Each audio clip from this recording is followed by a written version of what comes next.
Hello, and welcome to the Comedian's Paradise. This is the podcast where we speak to mavericks across the comedy world. Now, today's guest is a Supremo of Ventriloquism. He is the Don of Ventriloquism. He can make any puppet hilarious. He's a man who conquered Britain's Got Talent. He's a man who has been in the ventriloquism world for 40 years. His name is Steve, like the brilliant song Who Let the Dogs Out, Steve Hewlett. And it's a good way of remembering it, isn't it? Well done.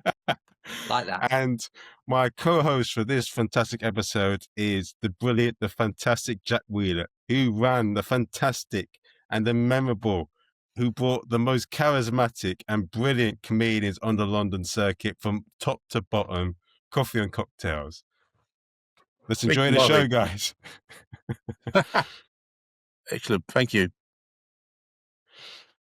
What did you guys make of my complimentary introduction? It's a great well, it's you know, it's downhill from now on from that intro. Give me a nice Supremo. I've never been introduced as a Supremo, but I'll take that. I had chicken soup earlier today, and that was chicken supreme soup. So if I'm compared to a chicken, I don't mind. I'll make it talk. I'm more than happy with my introduction, Marvin, because I'll take anything as a compliment, whether it's meant that way or not. So I'll just accept it. More than with that. Now, it's glad you guys like it, and please give me my $5 at the end of the episode. Of course. Just put your bank details in the chat, and we'll sort that out. Put it on the link on YouTube, and everyone can scam you. Sure. I'll get some chicken soup off to you as well. I've got loads of packet of that. Oh, thank you, man. And what about to Jack? I'm fine. I'm fine.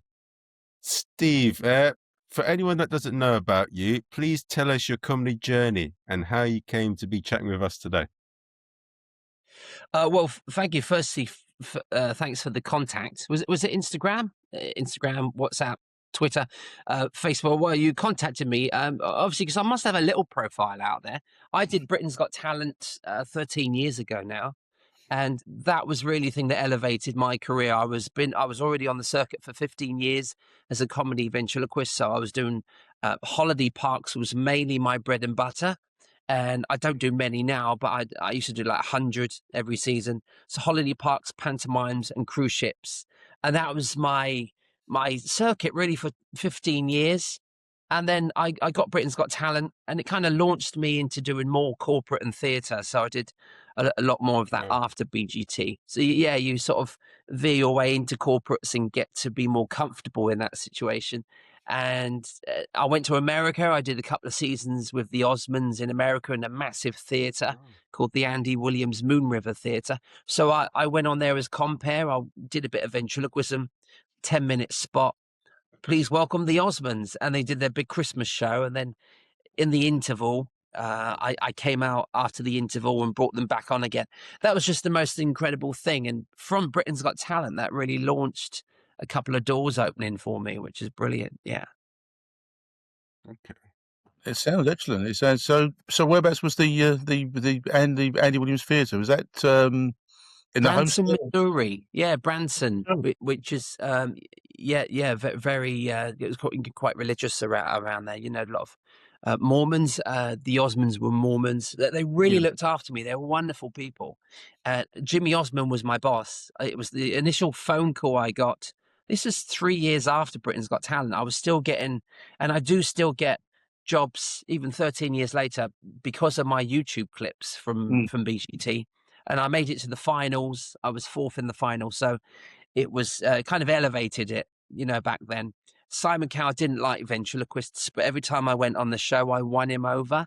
So, you know, if you can convince the big man that you're doing good at your job, then maybe he believes, you know, that ventriloquism is not a bad thing to do in this industry. So I really enjoyed it. But it took me to America, and I did a couple of tours of my own theatres around the UK. I was the biggest gig I did was at the Albert Hall with Kenny G. So it opened doors. And when you're on a circuit for 15 to 20 years doing the same thing. Excuse me, you're on a carousel of like, it's like when you're doing comedy clubs constantly.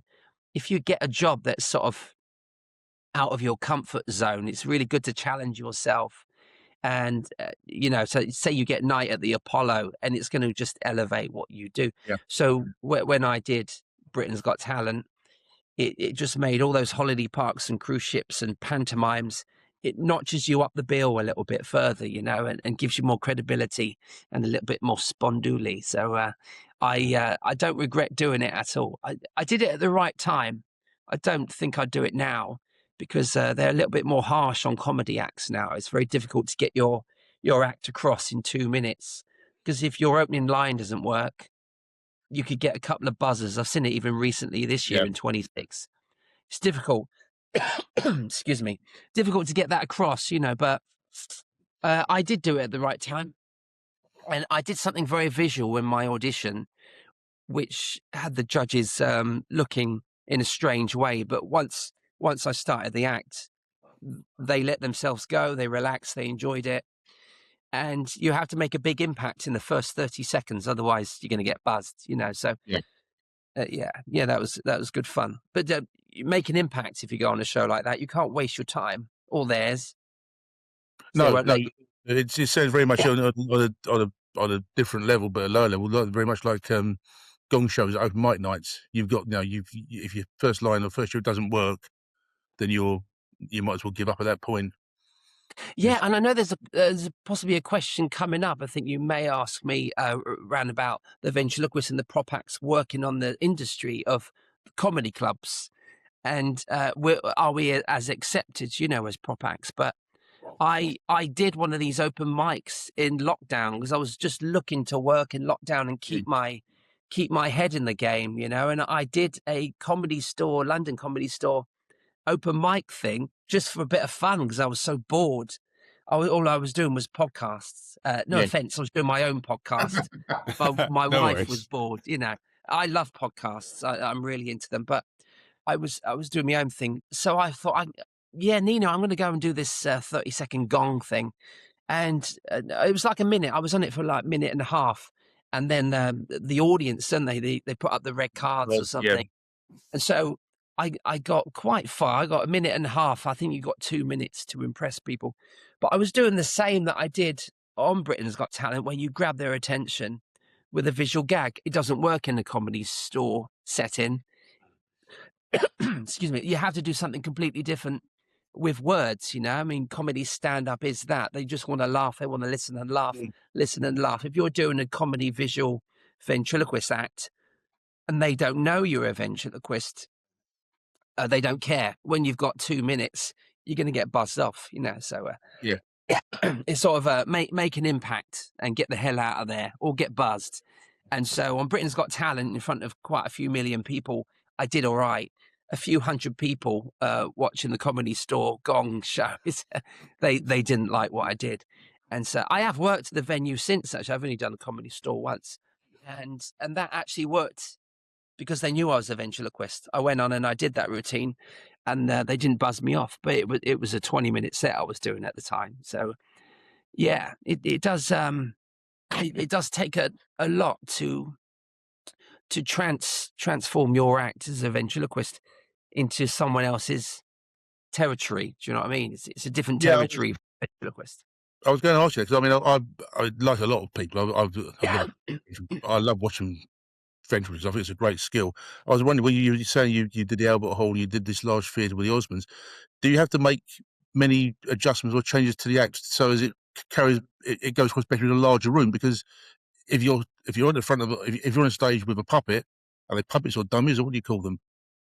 Dummies, yeah. You're going to say with a dummy. If you're something like the Albert Hall and someone's in a box at the back, they can't really see the dummy. And so, do you have to make adjustments? Do you have to be more? Are they bigger gestures? Are you different gestures?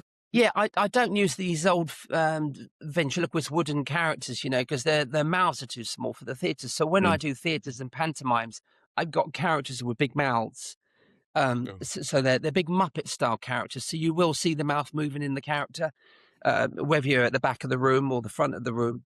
But I do try and keep animated. You just have to be really animated and draw everyone's attention in, because as a ventriloquist, it's totally visual.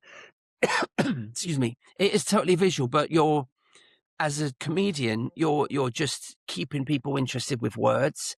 You're doing a gag after gag after gag, or your interesting story will keep them, completely watching.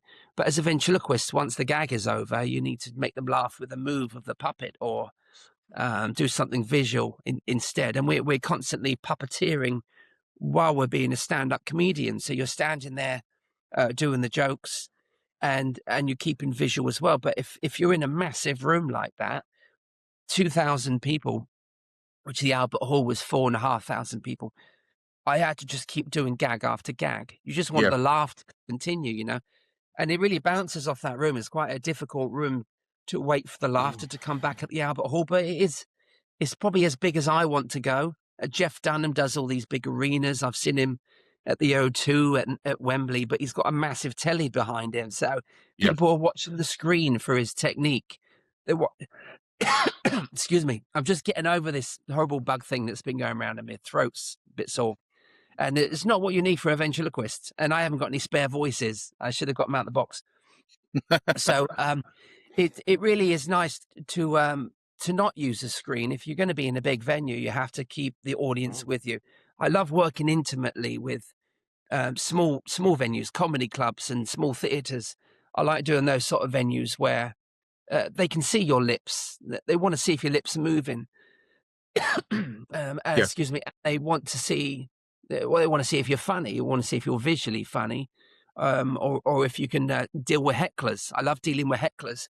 And in a big theatre room like that, you can't really deal with hecklers because the front row is about 100 feet away, So intimacy, I think, for a comedy club setting is really good for a ventriloquist, because I love dealing with people and live audiences in that sort of setting. It works better. So,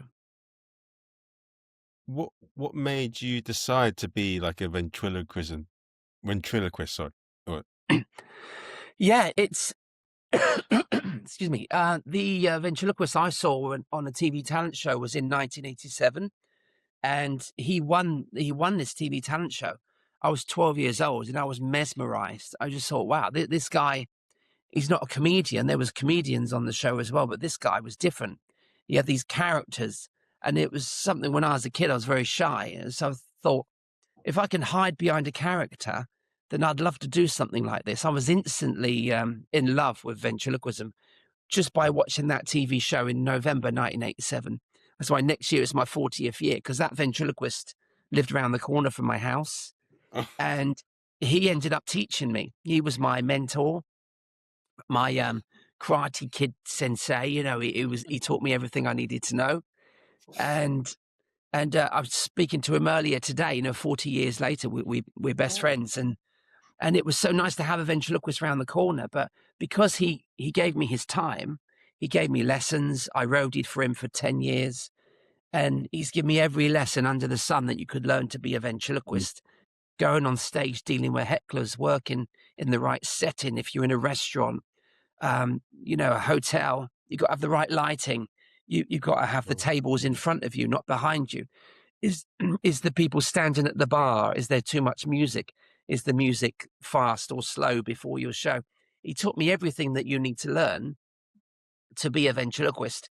And when I went out there 10 years later, when I was 22, I was ready. I did holiday parks, and I had a 45-minute set that worked straight away because I had 10 years of rehearsals. So he taught me quite a lot. He also he instilled this passion into the ventriloquists before me. So I would watch ventriloquists like Jeff Dunham, who was still big even back then. Jeff Dunham was huge. In the late 80s in America, there was things like Just for Laughs on Channel 4. They would show the Montreal Comedy Festival. And I saw Jeff Dunham do something incredible, even back then when the world didn't know about Jeff. There was people like Ron Lucas, the American ventriloquist with the dragon. He came over to the UK in 1989, and I was just 2 years into ventriloquism, and this American ventriloquist came over, had a TV show. I got in touch with him, and he became a really good close friend. and a mentor as well. There was Keith Harris and Orville the Duck. So although around about the mid-'80s, ventriloquism was known as a dying art, when I started, there was about 40 ventriloquists. If you go about 50 years, there was 400. But then the music halls started to shut down. All the venues shut down. That's not me, by the way. That's you said who let the dogs out earlier. That is real dogs. Next door, we've got about 8 dogs. So that's not me doing it. I'm not that good. That's why I came forth. So I really admired the older ventriloquists, the styles, because I watched them change over the years. They went from Albert Savine and Peter Brough on the radio. I'll just leave that with you, the ventriloquist on the radio. Thank you. Yeah, I remember. I don't remember being a radio, so I'm not that old. I do remember the radio ventriloquist back in the day. Yeah. Yeah, Peter Brough and Archie Andrews, educating Archie, and Marvin's flabbergasted by that. But he was a millionaire. He was the highest paid entertainer in the 1940s and 50s because he had 17 million people listening to his radio show hosted by a ventriloquist dummy. So I've studied all that. TV ventriloquists, Terry Hall, Lenny the Lion. You're moving up to Ray Allen and Lord Charles, Keith Harris, Orville the Duck. You get start to move on to the more modern ventriloquists like David Strassman, who used like animatronic dummies, and Nina Conti started to do the mask routine.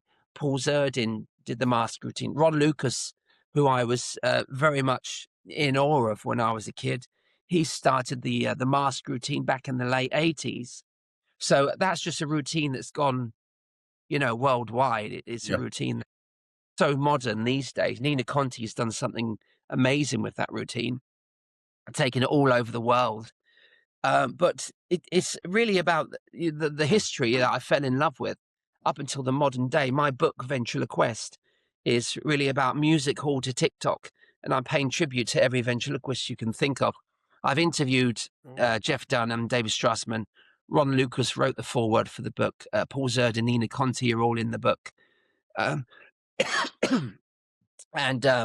I was just hoping I wasn't going to lose my voice for this chat. I'm sorry, I got a bit of a cough.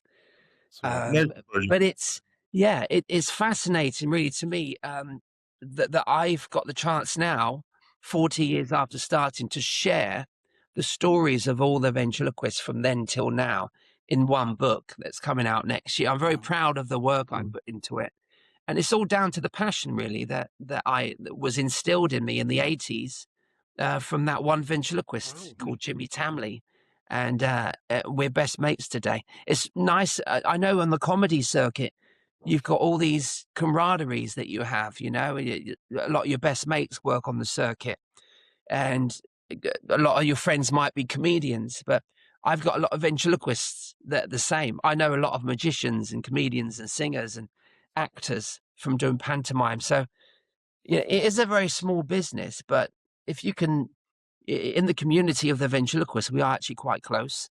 And if you can help each other, which I was helped out quite a lot when I was a kid, and I've passing that on now to a younger generation, and not just through the book, but I've done it personally, on YouTube and emails and things. And kids sat in the audience with puppets. In the 80s, that looked a bit sad in the playground at school. But I kept up with it, and it now pays me rent. So, and it feeds my kids and my wife.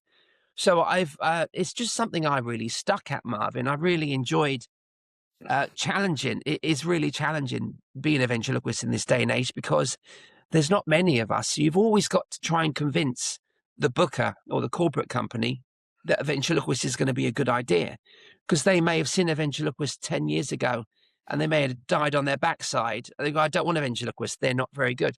But if you see a ventriloquist go down really well, that's why if you see Nina Conti on Night at the Apollo, or Paul Zerdin at Panto at the Palladium, you're going to see them go down fantastically because they're in the perfect setting.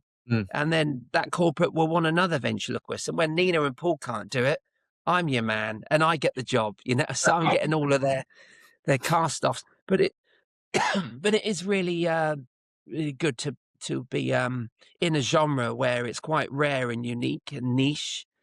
but the work is still out there, and I'm lucky to be very booked up for the next 2 years. I had a couple. No, that's excellent. You saying that, raising it because about being unique and niche.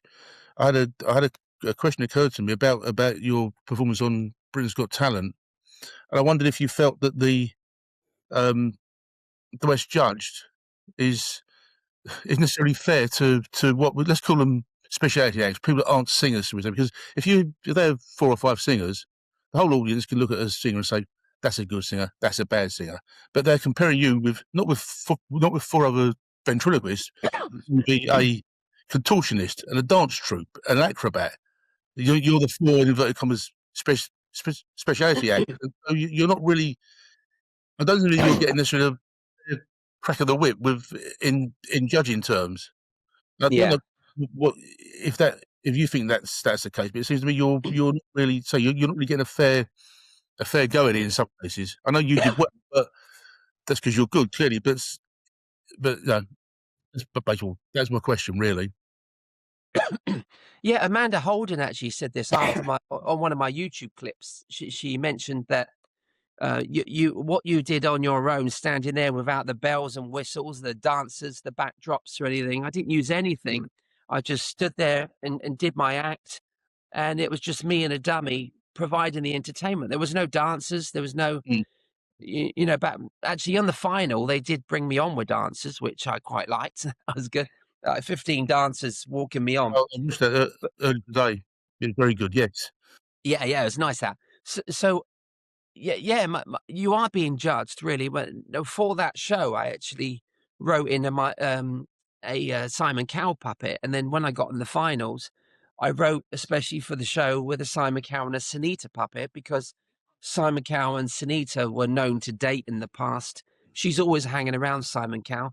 I thought it would be funny, and because they were both sat in the audience, it worked as comedy gold because they were opposite the puppets. If they weren't there, it wouldn't have worked. But it was it was something that I had to have an ace up my sleeve on a show like that, because you have to keep pulling stuff out of your sleeve, because it's a shock factor or surprise factor that they love on the show. And if you're funny, and if you do something that is like a wow moment, like when I pulled out the Simon and the Sunita, the audience were buzzing. The studio audience at Wembley was literally, in those TV studios, it went crazy because Simon got the real Sunita, put her on his knee. David Walliams was doing some funny lines, and it was just mayhem, and it was really great Saturday night television. And I'm standing there with my hand up, Simon Cowell and Sunita, not the real ones, these puppets. And it was just really fun to see, and I love reminiscing about it and watching it back, because I can't believe that was me Saturday night television. I was given my own moment, about 5-6 minutes on primetime television, 2 weeks running. I was on the Saturday before as well when I pulled out the Simon Cowell. I didn't tell the producers I was going to do that. So you need that element of surprise, really. And if you have the guts to push the barriers and not break the rules, because they don't let you break the rules, because I think now there's a delay on it. If you're going to do something naughty, they know it's coming and they'll delete it. So it's really good to try something brand new on there. But then, sorry, you were talking about the judges, Jack. It's not fair being up against a Whitney Houston song that's going to blow the audience away, because you can come out and do the best spot. And I did a really good spot on the final, and my website crashed. I was trending on Twitter. I didn't even know what that meant till I got home and my wife told me. But because I went down so well, the only thing that changed that, I was on quite early in the evening. Somebody threw some eggs. Somebody in the orchestra threw eggs at Simon Cowell, and it changed the whole aspect of that final. That they forgot about how funny I was. They were only judging it really by what the comedian said on the day. There's Jack Carroll, very funny young man. He mentioned, I can't believe they did that. I was going to throw eggs at Simon Cowell. And then he was elevated into the funniest act of the night because of that. And that's something I would have remarked on as well. If something like that happened, You pick up on that when you got a comedy Yeah. mind, you know. And Jack was right to do it, and he came second on that night. So I came fourth. I mentioned that, and so it was. But I was up against these shadow people who used music. The music was so poignant and powerful that you're competing against a powerful piece of music or something that was slightly funnier than you know, 5 acts later, you know. Yeah. Jack was on towards the end as well. It's very difficult to try and be remembered from an hour ago when so much has happened. Do you know what I mean? And so the judges and the audience at home, they only remember really what they remember within the last half an hour of that show. Not making excuses, but you know, I should have won it. So, no, I'm kidding. I'm just voicing what my mum would say. She still thinks I would have won. But yeah, it's different. How can you compare someone that's breathing fire naked or showing their pants to a 3-legged dog or a young singer that's singing like Whitney Houston, and then a man with puppets in his 30s? It's you can't compete it, you know. There should be a show when it's just ventriloquists, you know, 10 ventriloquists, let them compete, and then we got more of a chance. 10 magicians, 10 comedians, you know, that they should have categories really for these things. And maybe it's a show for the future because it makes it more fair. I know exactly what you mean. Yeah, because it seems to me that, you know, I mean, Simon Cowell knows what a good singer is. He's heard good singers. He knows what a good singer is. He doesn't know whether you're a good ventriloquist or not. He doesn't know if you're funny. Okay, he laughs, but he doesn't know. But he's judging you without any knowledge or skill as to how good you actually are. If he can tell how good a singer is, it may well be that you were a better ventriloquist than any of the singers on there were singers. But he doesn't know that because he's not got the background, the experience, and the knowledge to be able to judge that. Yeah, that's true. Disadvantage from the word go. Yeah, when I look back here, I'm proud of myself because I look back at the technique and I see if my lips weren't moving, I'd done my job. You know, I went on as a ventriloquist. I got huge laughs on both the shows that I did, and I didn't move my lips, so I did my job. You know, but it's up to them at the end of the day. And I took part, and it was the most important thing for me to do. Really, that was. And it raised your profile when you got you. It did raise the profile. I didn't think I was going to get to the final, but my aim was to get to the final. And I achieved that. So I was really proud of that moment, you know. And it really is important if you do go on a show like that, be ready when you come out the other end. Because if you're not ready set up to go out on tour, or you're not got a DVD player, I'm sorry, no one's got a DVD player. If you haven't got DVDs ready to go, you know, then where's your audience for that? So I came out, and a year later I was touring the UK in my own theatre tour, and I had it filmed. Dolly, that's not me, by the way. I need to let the dog out. Dolly, come here. Hey. Sorry. Yes. Never worked with kids, animals, and ventriloquists. Yeah. It's good fun. Did I answer that question? I can't remember. I think you did. Yes, absolutely. Thank you. Yeah, you did. I've been dogged down a bit. Yes.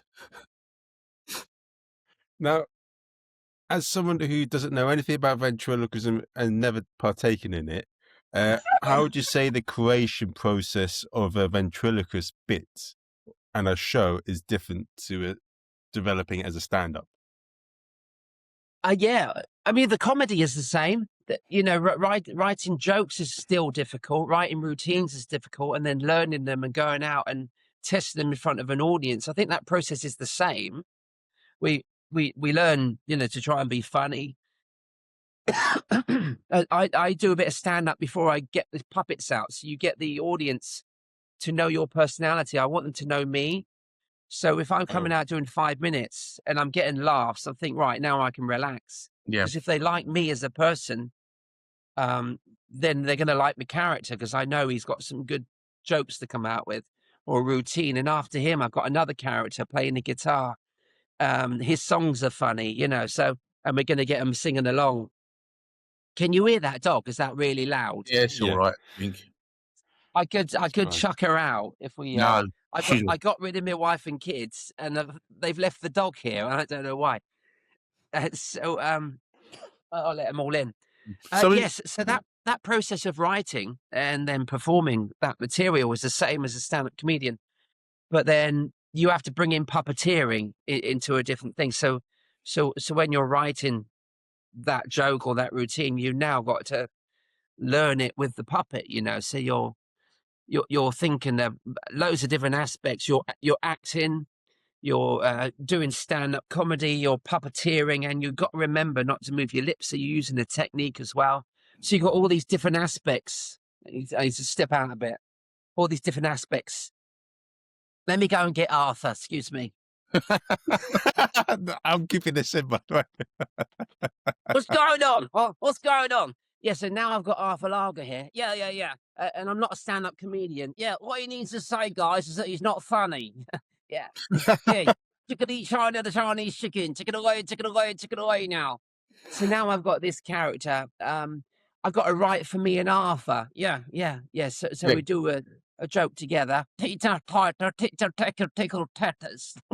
We don't do that. That old cack. So you do a tongue twister or a song or a whole routine together. But I've got to write it, and then I've got to learn it. And then me and Arthur have got to learn it together. And I normally do that by just putting it straight on the stage. I find it difficult to sit and write for a puppet because I need the reaction from the audience straight away. I need them to laugh at what I'm doing. And my wife won't sit there while I say, will you watch me do this? She hasn't got time. So I just put a new routine or new jokes in, and hopefully we get the laugh straight away, So I think the process for writing a comedy special or a new set is exactly the same as it is for a stand-up comedian, but we've just got the puppeteering aspect, I think, to think about where you're working on new props, new voices, and trying to get a new character in the show. I've got sleep. Yeah. I've got a new character coming next year, actually, that I'm putting in the show, and I've got material ready for him, but I don't know what his voice is going to be. I don't know whether he's going to work. And he's being built now. It's going to take him 6 months until he's in the act. But I need to work him for a good 6 months on a circuit before I take him to a theatre or before I put him into a comedy club, really. It needs to be in some of my own private gigs because I want to make sure that he comes out and he's a brand new character that the audience love. I want to know if voice works for it. And excuse me, you don't know unless you get in front of an audience. So is that how the process, is it? So you're saying you've got this new character, you're writing material for it, but you don't have a voice yet. Is that how it always sort of works, or do you sometimes have I could do something with that. Yeah. Usually you have an idea for a character, and then you get the puppet creator to sketch it, and then you go, I love the way that looks. He did the same for Arthur. He sent me a sketch, and then he did a mold, like a clay mold of this face, and then he did like a mock-up. It was like a digital mock-up of this face looking like this. And I went, yep, I love the nose. Make the nose slightly bigger or smaller, or can you put little twist in you see that little curve in his mouth? Can you make his curve like that so he looks kind of realistic? And then look like Elvis. And then make his eyes blue, his eyes nice and blue as well. Give him some big bushy eyebrows and some great hair like that. Yay! It looks like one of the Muppets. But yeah, you see what I mean about his mouth? If you're in a theatre, you can see that. You can differentiate between him closing and opening his mouth. So it's really nice for the back of the room to see that the puppet's talking, because you can see exactly, because he's got a nice bright red mouth like that. Hello, Jack. You all right, Jack? Thank you. One more talking to. Yeah. So Jack, man, you got the same haircut. Hey, watch almost. Listen. You got some haircut. I have. Saying eyebrows. Yeah. Is that Bruno Mars? What? In the middle? It's not Bruno Mars. That's Marvin, that is. Hello, Marvin. Bruno Marvin. Yeah, that's true. I get called Will from the In-Betweeners with my glasses. That's unfair, but accurate. Oh, thank you. So I'm fascinated by the whole process of ventriloquism. I love watching ventriloquists. I don't see a lot of monologues, but I love Ray Allen, and I always have done. But I said, "Oh, you're a silly arse, aren't you?" You're a silly arse. Silly arse, isn't it? His catchphrase was Lord Charles was silly arse. Yes, yeah, he had a bit of a monocle. I know. Yeah, there's a piece on YouTube which is my favourite piece of ventriloquism where Lord Charles has his own dummy, and he's been a ventriloquist as well. So there's three layers to it. There's Ray and Lord Charles, and Lord Charles has his dummy. Yeah, that's a very famous clip, that is, and it was used actually recently. I was up for a commercial recently, which I didn't get, but the premise of the commercial was using that Ray Allen idea, and you will see it on TV in the next few months. It's been recorded last week, and it's literally a ventriloquist with a dummy with another dummy, and they're singing a song. And they use the Ray Allen actual act for that inspiration, which I liked, And Ray Allen features highly in my book because his book, Got La Gear, was the book that taught me when I was a kid. So Jimmy Tamley, the vent I told you about, he said, go and get this book that's just come out by Ray Allen called Got La Gear. Got La Gear, yeah. Got La Gear, Got La Gear, Got La Gear. And I got the book and it taught me loads, So Ray is a master. He's going to lie down now. I'm going to lie down. Okay. So I've literally had 2 weeks off. See you later. Bye, Marvin. Bye, Jack. So I've had about 2 weeks off and I've hardly used them, so that they get quite heavy after a while, a bit heavy-handed. So he's gone for a lie down. I'm still here, though. I'm naked. How you doing, guys? I'm naked. See ya. Sorry. So I had another question about process. So when you say you come on, you do some material, but without dummies, is that almost to emphasise to the audience that you are separate characters? That if you come with a dummy, would they? There's no sort of differentiation there. I normally come out. I just get them to know me and my personality. So I'll just come out and do silly jokes like. I love being a ventriloquist. I do it wherever I go. I was at the airport a couple of weeks ago and I put my luggage through the X-ray screen, and they don't know I'm a ventriloquist, but when they see my suitcase, they can see people in my luggage, and I stand back in line and go, "Help me, let me out the box. Anyone there, let me out." And some of you are laughing. They don't laugh at Gatwick 4:00 in the morning last Thursday. And that's when they took me into that back room and took out a glove, and I found out what it was like to be one of my puppets. So I'm literally doing loads of gags, and they are pretty much all ventriloquist related. Yeah. And then I get them excited for the first character and bring Arthur out. And then he does about 15, 20 minutes. Then I get another one out and another one out. And I do 45 to an hour. And it's or 2 hours if I'm doing a theatre. So it's really about setting up my personality, and you do differentiate then when I bring the old man on. Hopefully we got two different voices, and so it's pretty good. I've not had any work for 2 weeks. I've had a bit of time off finishing the editing of the book, but I've rested my voice. But I caught a cold last week and I lost my voice. But if I was working, I would have had to cancel. So I'm just getting over that. Thankfully, I go back to work on Sunday. So it's it's mainly about setting up the personality of the ventriloquist, and then the next really 90% of the show is me with a character, So and you get to know their personalities.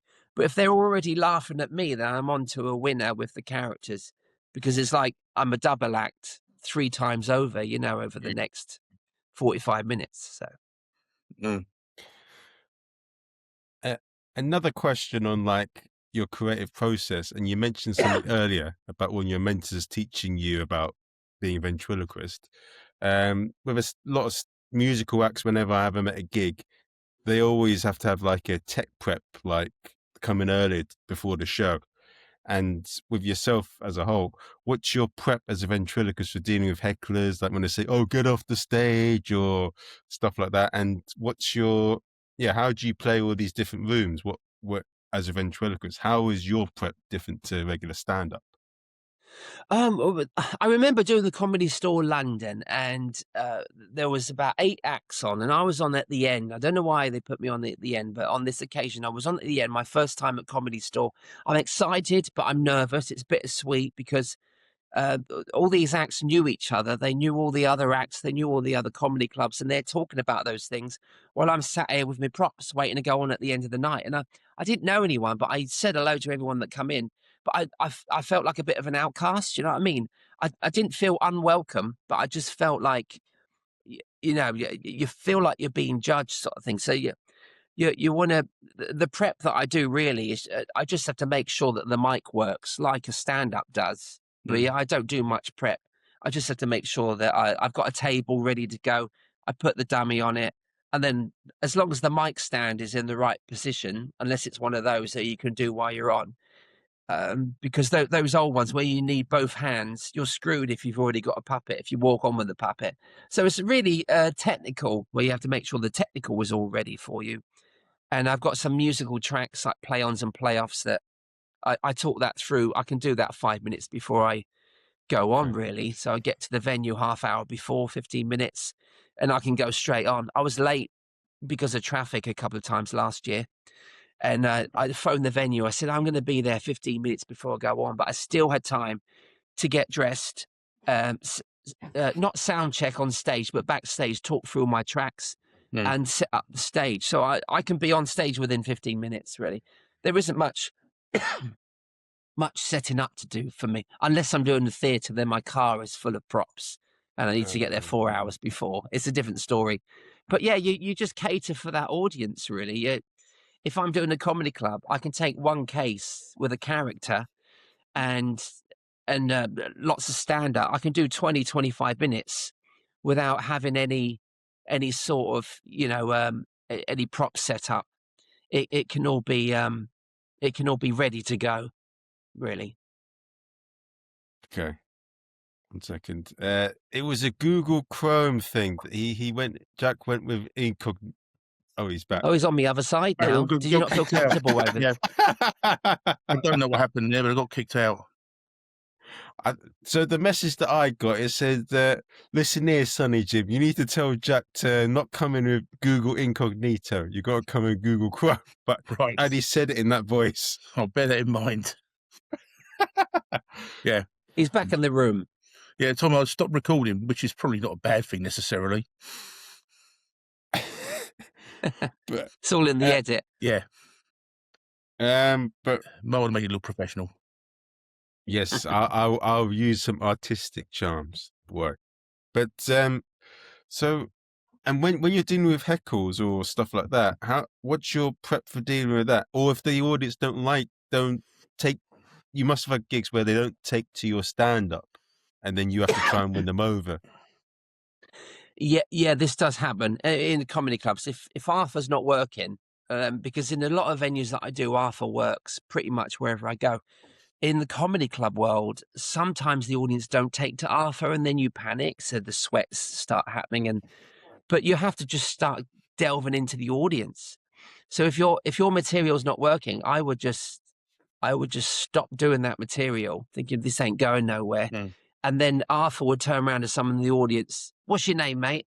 And we'll just try and build improvisation and try and get something off the spot. Because if you have to be personable, I think you have to invite the audience in. Because if you've not won them over with your main character, then you're going to end quite badly. So I really like feeding off the audience. So if somebody's walking out to go to the toilet, if someone says something, I'm instant, or the puppet is instantly on them. It's something I learned watching Jimmy back when I was a teenager. I watched him hundreds of times do his ventriloquist act, and he would deal with hecklers as well. And I learned by watching a really good ventriloquist for 10 years constantly. So I knew not to leave it. If I was being heckled, you'd have the stock lines ready. Somebody would shout something out, and there's a couple of lines that you would already have in your head. Oh, it's that guy again. I saw him in the toilet. It's not as big as his mouth. It works if the puppet's saying it. If I did it, I'd get punched, right? Or some comedians probably couldn't say it. But you see Jimmy Carr coming back with great lines. You know that there's a lot of comedians out there that really do deal great with hecklers. If you've got a puppet, you get away with a lot more. We're very lucky with that. There's been a few ventriloquists in the past. This story is in my book. It's happened to 2 or 3 events where some drunk has been. It's happened to me once. A drunk was heckling the ventriloquist, and then it walked up on the stage and it continued. I thought it was, the guy was going to come to my face, but he was talking to the dummy the whole time because he's so pissed. As he walked up, his eye line went straight up to the puppet, and he's still arguing with him.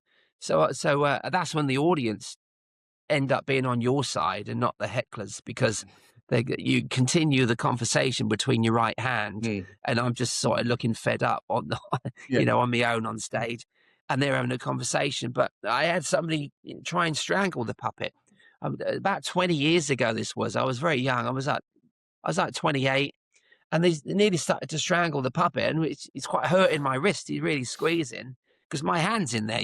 It's not real, and it was it's kind of strange that. What alcohol does to people, So it was physical heckling, that was. And they were just really drunk. It was on Christmas Day. I remember it was in Weston-super-Mare at an old Pontins gig. So I just shouldn't have took the gig. It was on Christmas Day. So it's, you are ready with stock lines, really, Marvin. It's the usual gags. And then sometimes you use what's happened in the evening. If I am going on later and there's been a couple of comedians on before me, I will reference someone that they've used in the audience, or I reference something that's been, callbacks. You use a lot of good callbacks to go back and mention what's been going on throughout the night. It's a thread that's going throughout the whole evening of the comedy acts. And if a comedian before you hasn't done it, then you go, all right, this is going to work because it was a big thing in the first set, some comedian brought it up. And then if you bring it up again, the callback's always going to work. It really does work perfectly through a puppet as well. It's really about preparation. Sorry, Jack. So no, I was going to say, I imagine, well, if you're getting heckled, you do have an advantage in having a puppet there, because you've got 2 options as to how to respond to that. There's your response, which may be polite and friendly and whatever, and there's a response. So you can make a judgment about which response you think might work best in a situation, which may give you an advantage over a stand-up comedian in that regard. Yes. Yeah, it's whether you're going to get punched in the car park or not, in it, really. And I'm thankfully I've got away with using the puppet in that instance, because I've been heckled, or you just have some drunks, and you get kids shouting back. I do Butlins and holiday parks and sometimes cruise ships with kids in the audience, and I've actually used a child that was, it happened a couple of months ago, but it was really funny. And the mum came up to me. I know she Instagrammed me that night, and she said, "I'm so sorry for my boy. He was just heckling me throughout the show, but I got a lot of comedy out of it." And she apologized. I said, "Listen, your boy was the star of the show tonight. He gave me a lot of comedy gold." And the audience were laughing so much at what I was saying and what was happening that they weren't actually, that was nothing to do with my act. I did 10 minutes on dealing with sorry, it's catching now. Sorry, that's my fault. I've had it too. So they were, they were actually laughing so much at my ad-libs, because this kid was so much. Sometimes is it good to leave it and just let it go, because the kid might shut up. And sometimes I do that, but it was too much to ignore it, And I think on this instance, it was a young boy who was about 4. He was riding on the back of a young girl on the dance floor. And I didn't even have a puppet. I was doing a bit of stand-up. So he was just riding her and going like that, like a cowboy. And I broke away from my show to say, listen, I've been studying 30 years to do this ventriloquist act, and this kid just wants to ride on the back of this young girl on the floor. I said it in a more, it wasn't a rude connotation. It was done in a a clean weight. Yeah. But he was riding her like a horse. It was hilarious. So the audience are in hysterics, and I thought, I can't just leave it there. So I ended up doing 10 minutes because he started to do it again, and then these other girls started to get up and do the cowboy thing as well. And I started to say, oh, hang on, he's got loads of followers, and I can't remember now. It's one of them had to be there moments, but it was hilarious. Even I was laughing inside, but it was just brilliant. It will never happen again. But I love those moments where you surprise yourself. And my show was about an hour and 10 minutes that night because I added 10 minutes just doing that. But the audience were messaging saying, what you did with that kid was one of the funniest things they've ever seen. They didn't even mention the hour that I've studied 30 years to put together. No. But I think that's the beauty of comedy. When it's out of your hands, I think it's a really wonderful thing where you could create something when you're in the moment as well. When my confidence is high, when I'm going well, I've put a few of the characters away. And if something like that happens in the middle, I feel like they know my personality, that I can get away with it. By this time, they know that I'm also a character. Without someone's hand up my backside, I can get away with doing some funny things and mentioning, what's going on in the audience. And it's a brilliant little bit of chemistry that you've got with the audience. And they trust you by that time as well. If you can win the audience over by involving, their kids, they love that. But the mum messaged me on Insta and apologized. And I said, will you thank your kid? He just gave me some great moments and I really enjoyed the gig so much. I enjoyed the 3-hour drive home afterwards. It was worth doing. But that's one of the things about live comedy is someone I used to do open mics with. You say live comedy, there's every show there is always something that will happen in a show that's never happened before. It will never happen again. Something that's completely unique to that show. And and you're in a room to see it, and no one else is ever going to see that. Yeah, because it's a brand new audience. Yeah. Every night's a different audience, and so it's going to be a different reaction.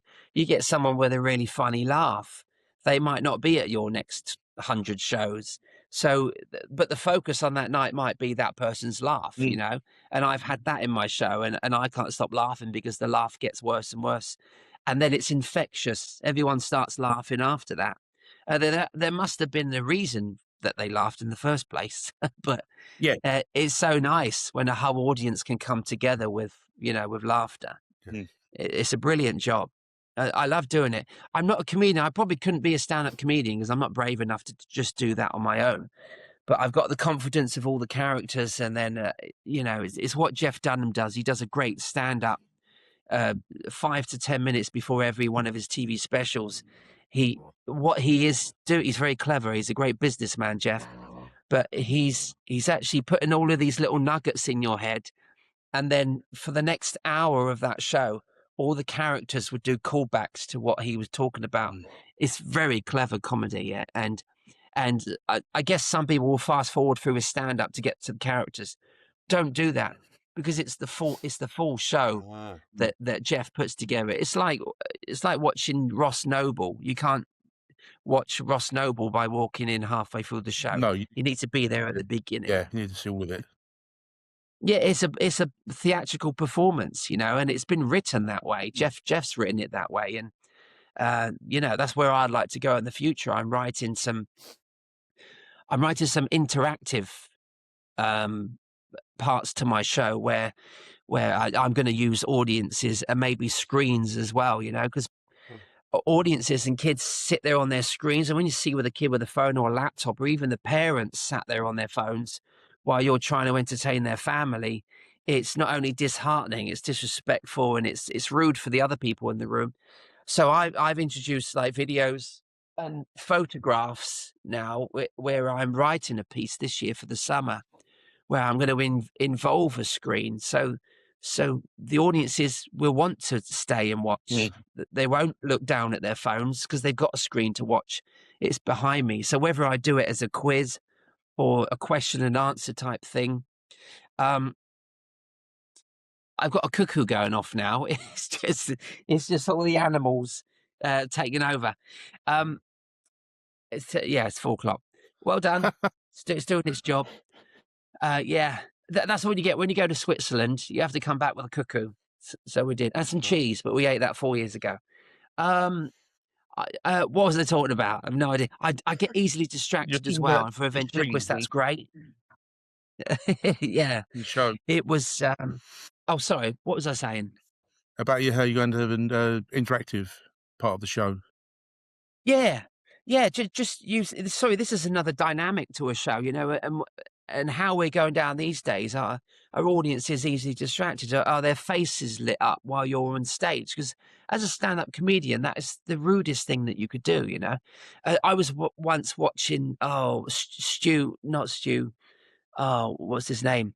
It was the Mad Magician from Glasgow. The Jerry Sadowitz. Thank you, Jerry Sadowitz. I saw him in Edinburgh Festival, and somebody was filming him while he was on stage. Oh, yeah, that's a no. It's Jerry Sadowitz, right? So he walked straight over. He went, "What are you even doing?" And then he just threw it on the floor and stood on it, and probably smashed the screen. He went, "Nobody films this, and so don't do it if you're watching Jerry Sadowitz." But if people are doing it when I'm on, I'm now thinking ahead and thinking, right, I started to use a video at the beginning of my show. And what that does is gets everybody to put their phones down and go, oh, what's this? There's a video to watch. And it's literally just milking my Britain's Got Talent stuff, but getting the attention of the audience. Go, oh, we remember this. Or their mums and dads do. The kids don't. So they say, oh, no, watch this. This guy was funny, on telly 15 years ago. This might be a good show. So if you grab the attention, and this is good, if you're in holiday parks, I don't think you've really got this access in comedy clubs, but if you're in holiday parks, on cruise ships or in theatres, which is a lot of my work these days, I've got a screen behind me, so I will use that. And they do encourage you to use the screens, whether it's for a backdrop, you've got a good digital backdrop, or I'm using photographs and tell a story at the end of my show, or a video to start the show off, then it's one way of distracting the audience and guiding them towards the stage. Whether it's just one photo you're going to use throughout, it's just with your website on or something. So I'm going to be using that more in the future, but as an interactive kind of game throughout the show. Just to keep the attention of the audience.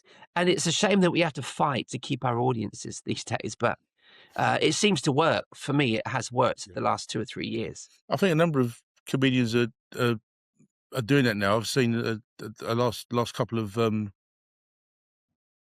mine's gone blank. I can't remember his name now. Of a particular comedian, and he's very much using an interactive format. He's got a big screen. He asks people to send him messages, during and he can respond to. And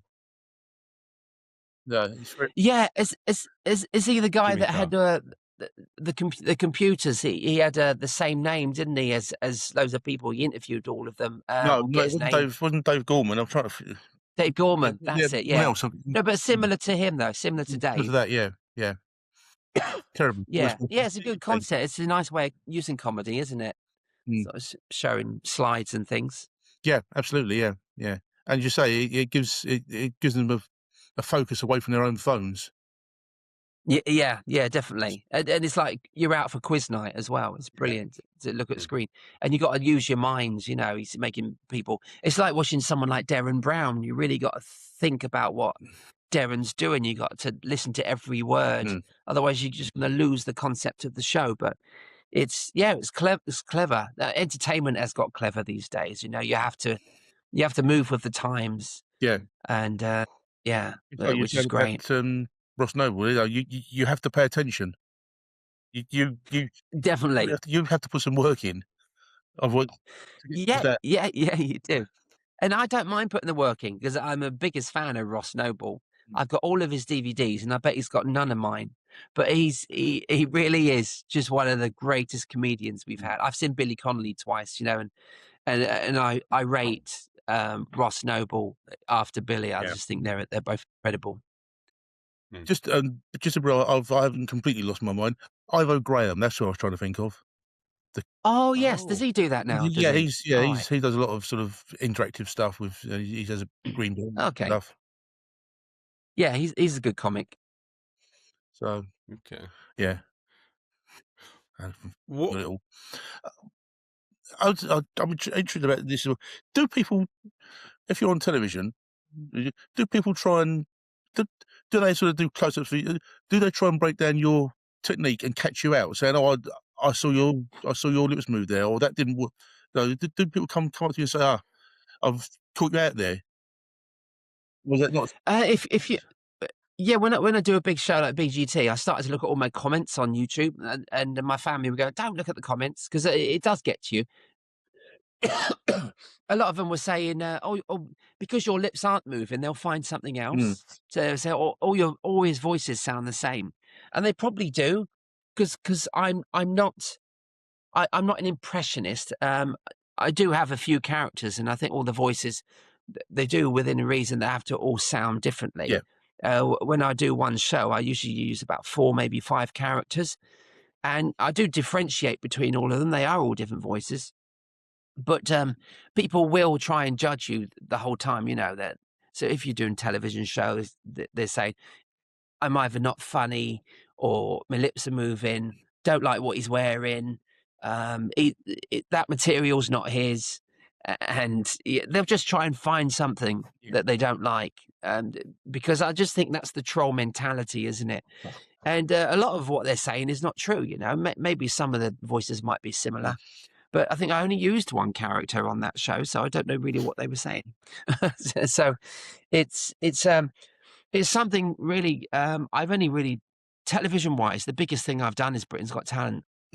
So I don't care really, because I'm not back on television. I do live performances now, and it doesn't really matter to me because I don't have to go and do a different show. Yeah.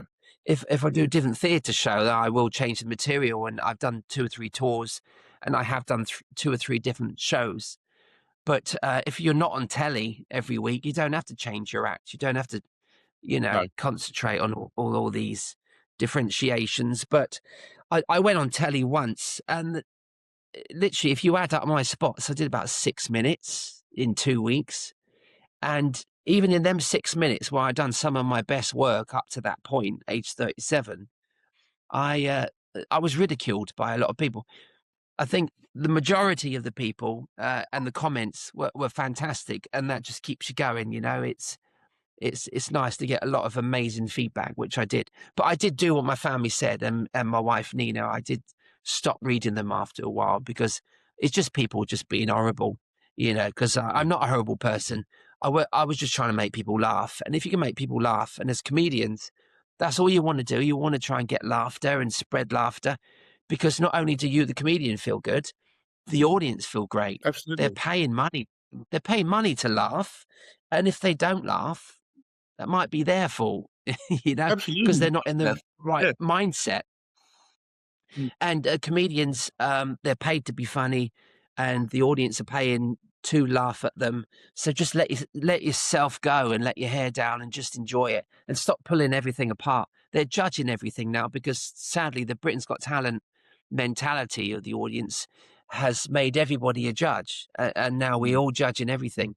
Well, you can't just sit back, relax, and enjoy that comedy in front of you, and just I mean, if it's going to offend you, then that's a different story. That's a different thing. But if it's not offending you, why are you picking it apart? Just enjoy it for what it is. That puppet might sound like that puppet, but I don't care, because I don't know where you live.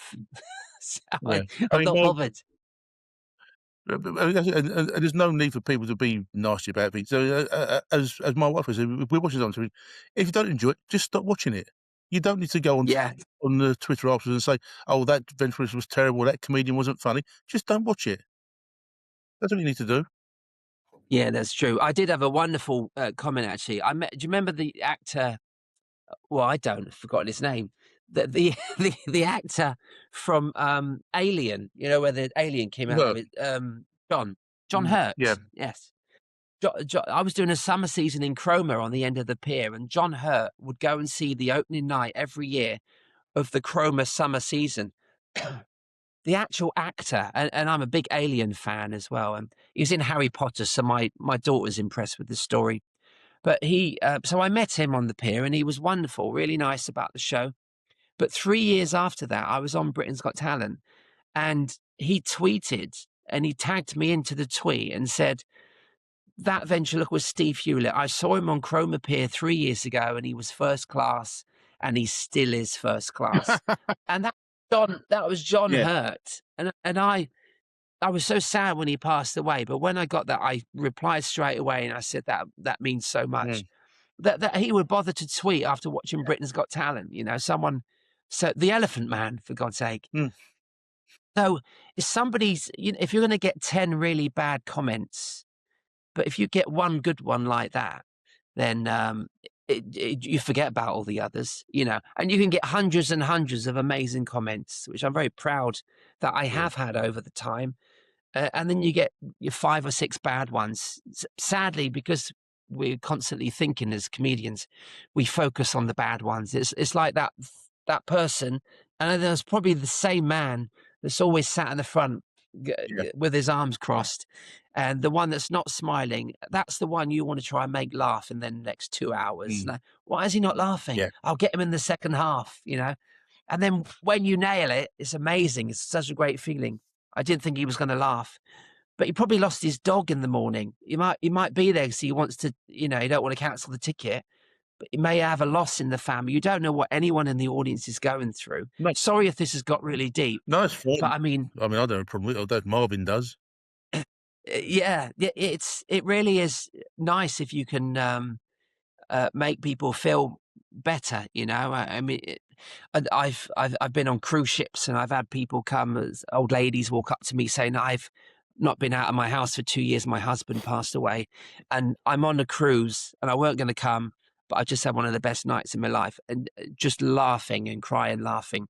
And when you get comments that make you feel like you've done a good job, that you can just go away going, right, I can relax for a couple of weeks. Because that comment means a lot, that you've meant something to someone just for that moment that you was on stage. It's very powerful. And sometimes it helps. It helps you as well. I mean, this is just a quick personal story. 2019, I did a show at the Brighton Fringe.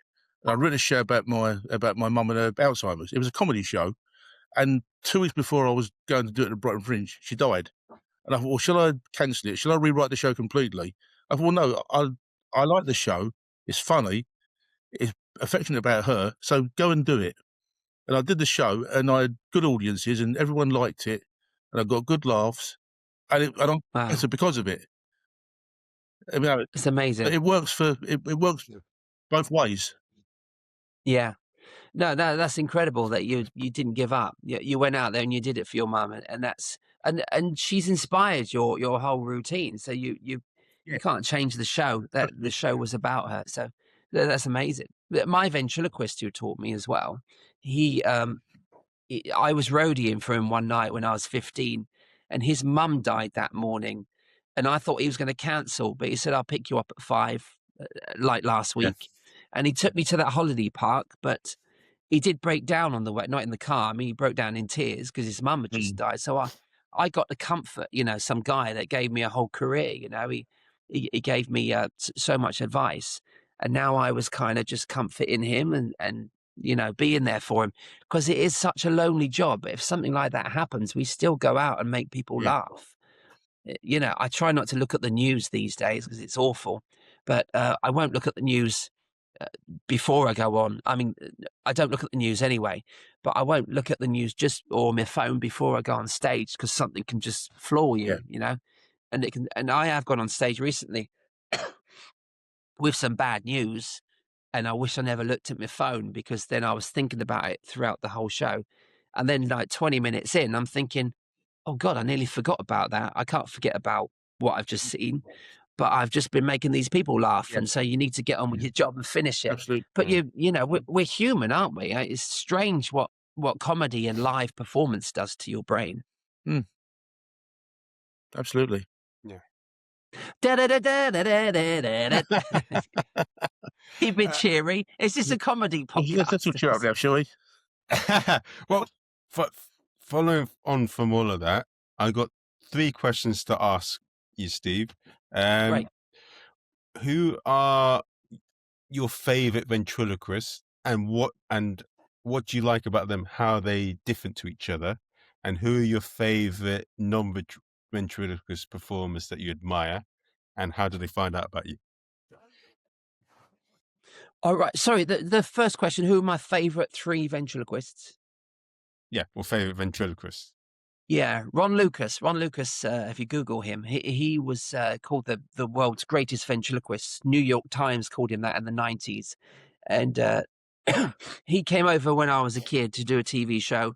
And then he ended up being there in my honeymoon in Las Vegas, actually. I went to Vegas, got married, and he came to dinner, took me and my wife away for dinner. And then he was just brilliant. He was the one who first done the ventriloquist mask routine that Paul Zerdin did, and Nina Conti.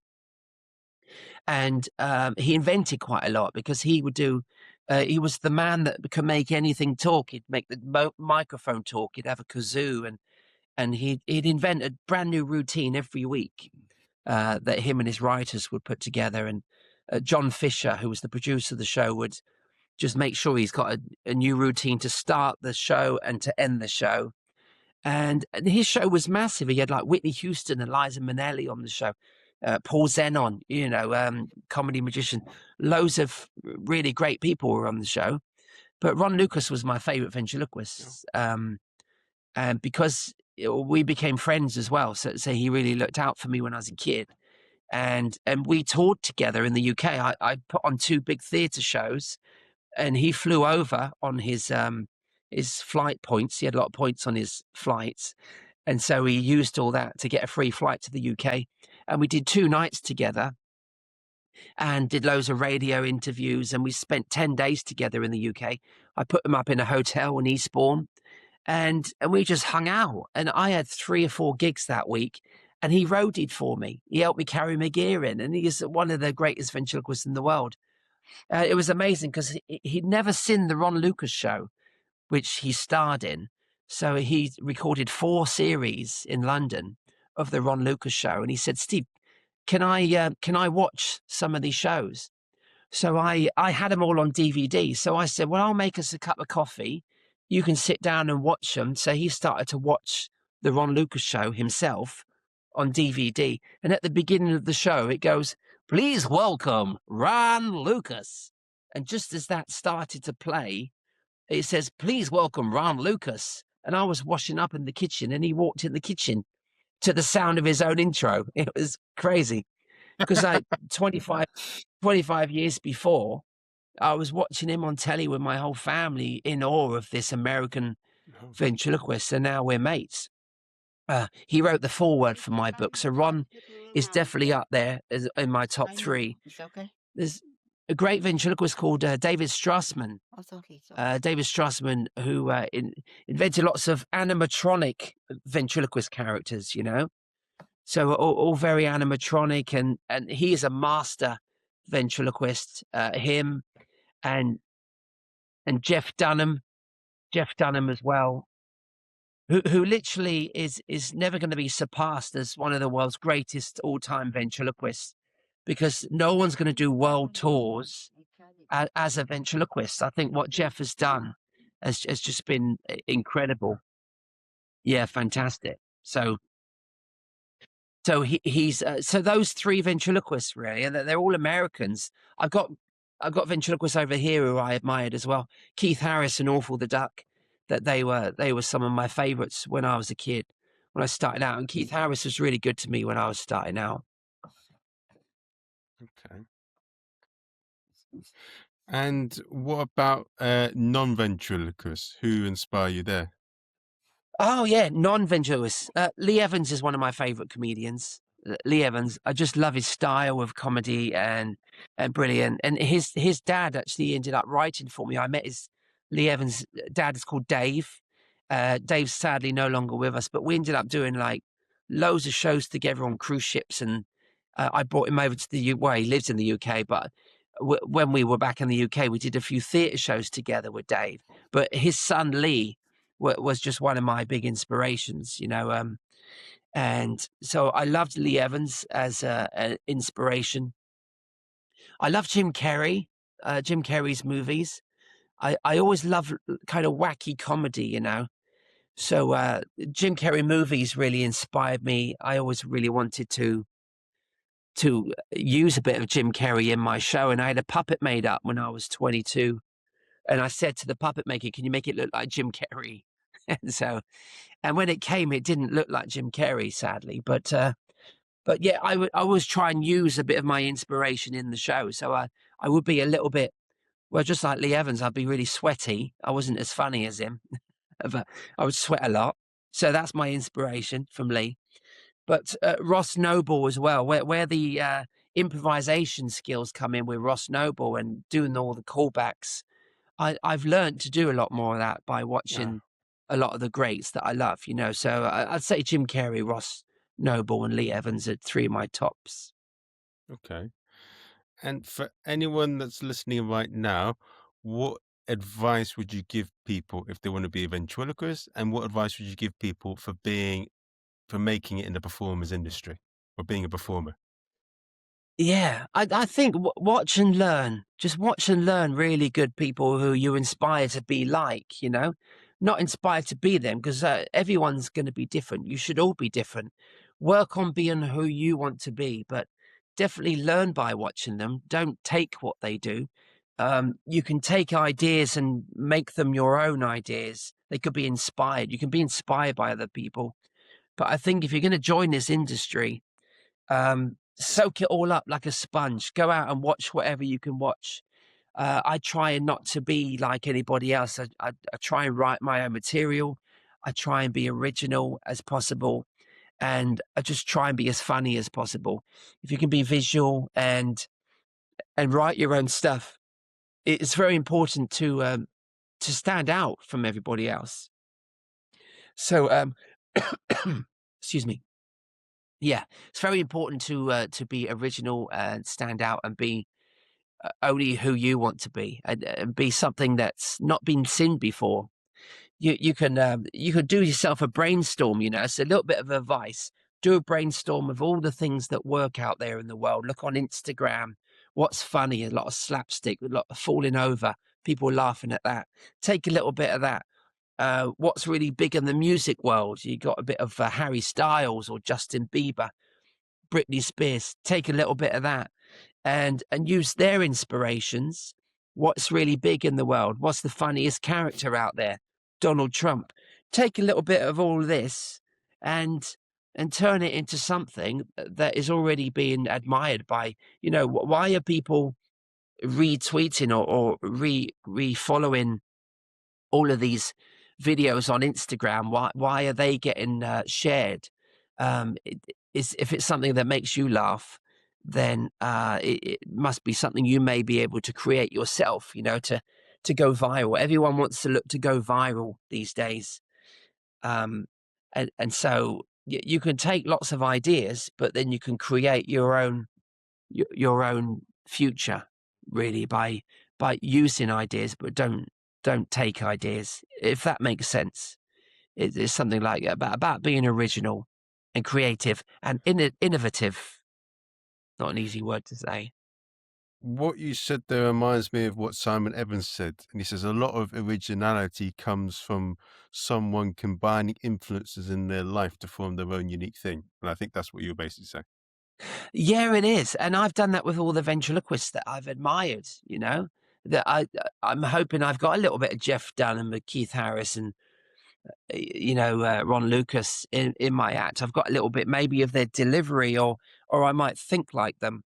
But no one's going to say, oh, what you're doing is, I haven't got a Scorch the Dragon, which Ron Lucas used. I haven't got a green duck like Keith, but my mindset is where those guys were, you know, and I'm using a lot of what I've learned by watching them. I'm using that on stage. Excuse me, Jimmy Tamley, who taught me when I was a kid.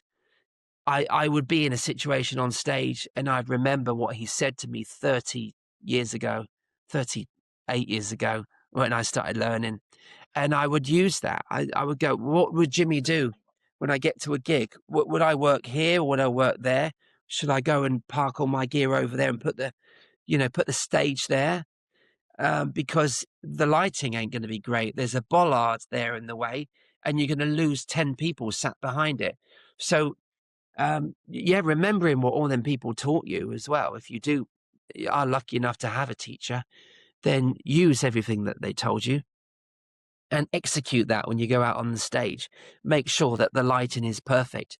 Because if your lighting is really bad and you haven't bought your own spotlight, and no one can see you because the hotel lighting isn't great, usually all the audience in a hotel is lit up, and they put you in a corner that is completely dark and there's no spotlight. You're not going to get the audience on your side. If they can't see you, you're going to lose them. So lighting's important. Make sure the sound, make sure you are louder than anyone in the room.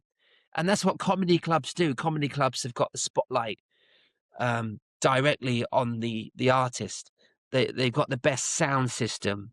The microphone is the most powerful in the room. That's why a comedian should be able to deal with a heckler, because they should be louder than them, hopefully. And so, it's everything that just be a sponge. If you're going to be a sponge, make sure you're an original sponge. Yeah. It'd be like a fusion food. No, not fusion food. I don't know what I'm getting at here, but yeah, a fusion of everything, and put it into a recipe into one thing. You got a big comedy cake, and let the audience eat it.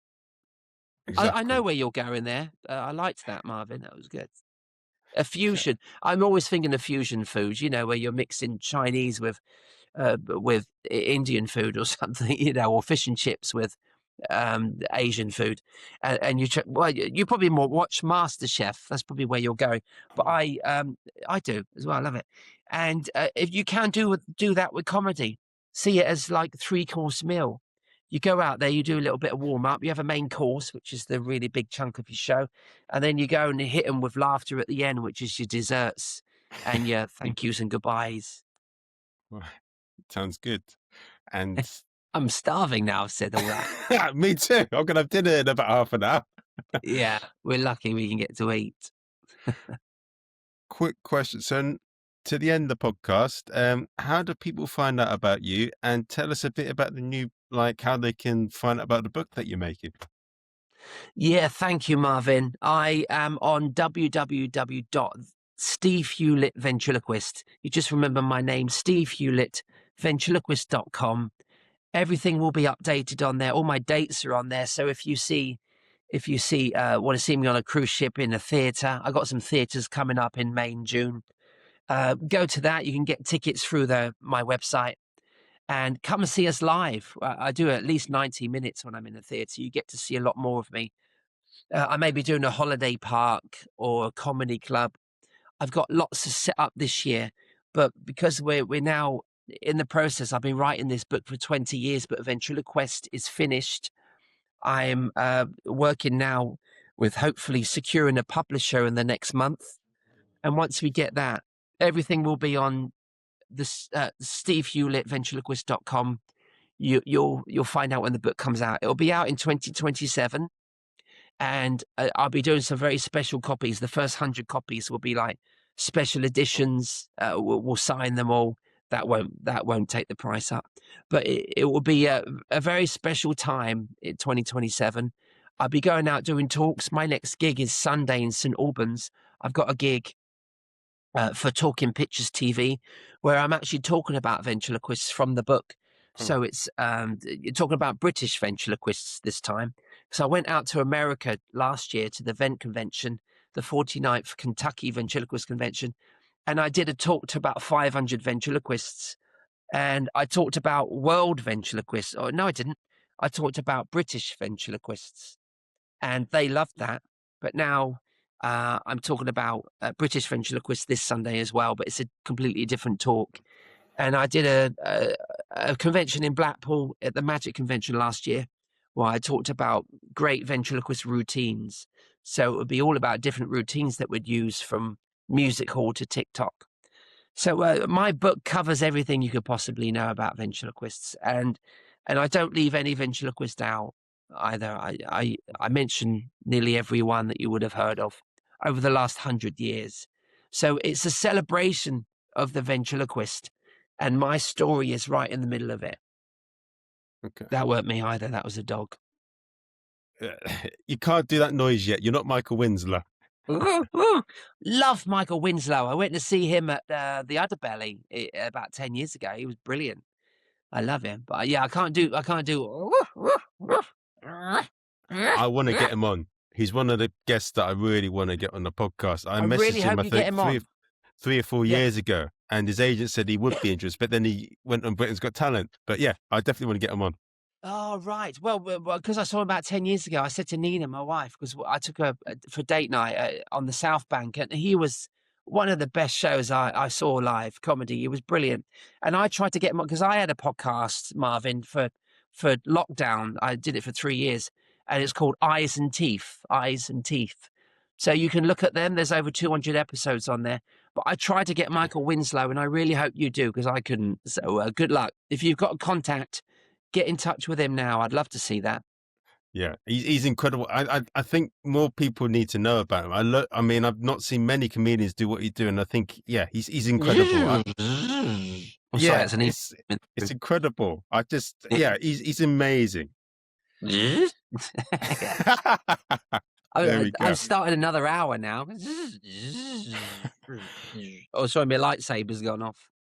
I can only do a fart noise, so you're better than me.